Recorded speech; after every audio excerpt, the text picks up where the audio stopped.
menikah, sudah hamil, harus dicek iodium, asam sulfat ini memenuhi enggak. Nanti kalau sudah melahirkan, anaknya harus dicek juga.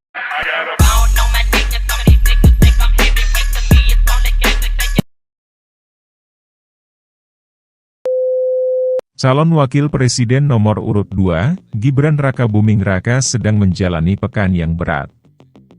Bertubi-tubi masalah hadir menimpa putra sulung Presiden Joko Widodo tersebut. Pertama, kritikan muncul akibat Gibran salah menyebutkan kata asam folat menjadi asam sulfat. Salah ucap itu sampai menjadi topik utama perbincangan warganet alias netizen di media sosial. Momen itu terjadi kala Gibran menyambangi sebuah pondok pesantren di Batu Ceper, Tangerang, Banten pada 4 Desember 2023. Acara itu bertajuk Gibran Mendengar Santri Bicara.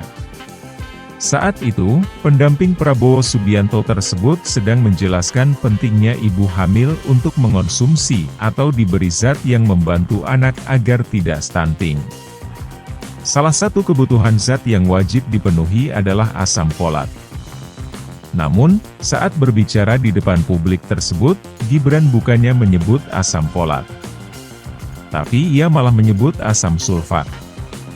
Sekedar informasi, asam sulfat bukanlah zat yang dibutuhkan oleh ibu hamil, melainkan bahan kimia yang berupa asam mineral.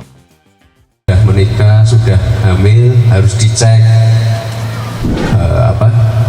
iodium, asam sulfat ini memenuhi enggak. Nanti kalau sudah melahirkan, anaknya harus dicek juga. Asam sulfat dan iodium, Mas. Salah ya? Kebutuhannya ya, Mas. Itu salah, Mas. Itu kan jadi sorotan itu, Mas. Oh, oke. Ya mohon maaf, mohon dikoreksi ya. Harusnya apa tuh, Mas, kalau bukan asam sulfat? Biasanya nanya apa? Asam folat. Kemarin saya nyebutnya apa? Asam sulfat. Asam folat. Ini jadi sorotan ini, Mas. Sorry ya, maaf, mohon dikoreksi. Tapi ini jadi kayak... Kedua, Gibran dikabarkan melanggar sejumlah aturan dalam giatnya di beberapa lokasi.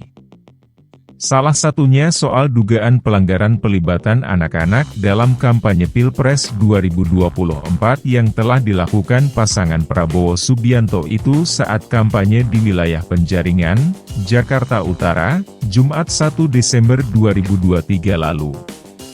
Terkait hal ini, Gibran mengaku hingga kini belum menerima surat panggilan dari Badan Pengawas Pemilihan Umum atau Bawaslu DKI Jakarta.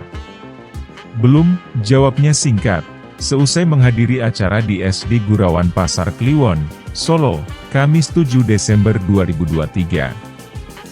Ditanya lebih lanjut tentang rencana pemanggilan oleh Bawaslu DKI Jakarta terhadapnya, Gibran mempersilakan.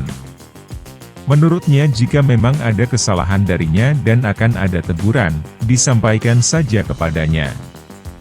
Kalau ada teguran, ada kesalahan, ya silakan nanti disampaikan saja ya, katanya. Selain itu, Gibran diduga melakukan pelanggaran kampanye dengan membagikan susu gratis saat acara Car Free Day atau CFD di Jalan Sudirman Tamrin, Jakarta pada Minggu 3 Desember 2023. Kakak dari Kaisang Pangarep itu membantah kegiatan bagi-bagi susu sebagai kegiatan kampanye. Sehingga dia menilai tak ada dugaan pelanggaran kampanye yang telah dilakukannya.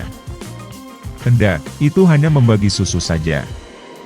Tanpa APK, alat peraga kampanye, dan ajakan memilih kopiah, kata Gibran saat ditemui di Balai Kota Solo, Rabu 6 Desember 2023. Meski demikian, Gibran mengaku siap dipanggil Bawaslu jika diperlukan. Gibran menanggapi santai soal pembagian susu yang dipermasalahkan tersebut. Gibran merasa apa yang dilakukannya tidak melanggar aturan karena saat pembagian susu di CFD atau Hari Bebas Kendaraan di Jakarta, Gibran tidak menggunakan alat peraga kampanye.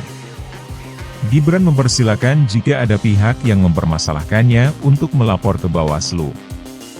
Nanti silakan kalau ada yang dipermasalahkan, dilaporkan ke Bawaslu, tuturnya. Aksinya ini diduga menabrak aturan Peraturan Gubernur DKI Jakarta Nomor 12 Tahun 2016 tentang pelaksanaan Hari Bebas Kendaraan Bermotor yang melarang aktivitas kampanye. Meski tidak menggunakan APK, suatu kegiatan tetap bisa disebut sebagai kampanye sepanjang memenuhi unsur-unsur yang termaktub dalam Undang-Undang Nomor 7 Tahun 2017 tentang Pemilu. Pada pasal 274 disebutkan materi kampanye meliputi visi, misi, dan program pasangan calon untuk kampanye pemilu presiden dan wakil presiden. Seperti telah diketahui, membagi susu gratis merupakan salah satu program Prabowo Gibran. Selain visi misi, ada pula unsur kampanye lain seperti ajakan memilih dan citra diri.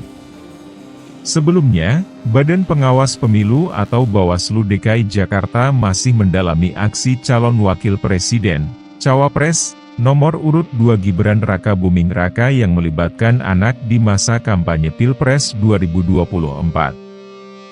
Gibran sebelumnya mengajak anak-anak naik ke atas panggung untuk membagikan buku dan susu gratis di Penjaringan, Jakarta Utara pada Jumat 1 Desember 2023.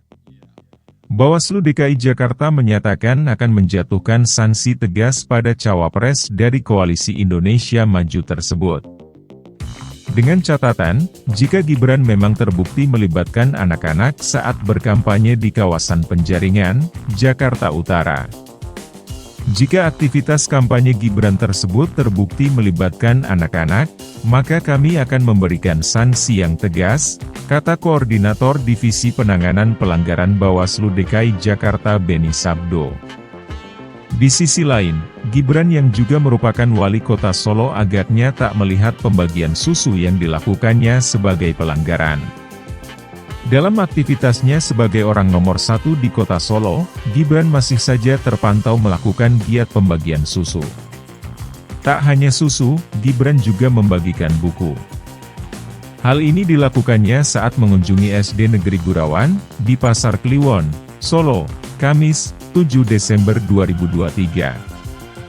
Gibran juga memborong balon milik pedagang asongan yang berjualan di sekitar sekolah untuk dibagikan ke anak-anak. Ada sekitar 30 balon yang diborong Gibran.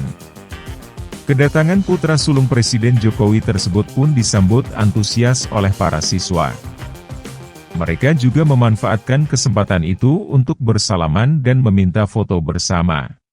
Mas bagi-bagi susu di CFD Mas ini gimana Mas tanggapannya? Ada teguran dari Bawaslu nggak? Apa? Mas, tapi lagi ditelusuri Mas. Oh ya, silakan ditelusuri. Jika ada sesuatu yang tidak pas, silakan nanti bisa dikomunikasikan dengan tim kami. Yang jelas kemarin kami semua tanpa atribut, tanpa APK ya, itu ya. Dah, nanti lagi ya ngos-ngosan. Iya. Ya kita hadapi saja ya. Pokoknya kan kita ngikuti aturan yang ada, aturan KPU seperti apa kita ikuti ya. Itu ya. Dah, cukup. Yuk.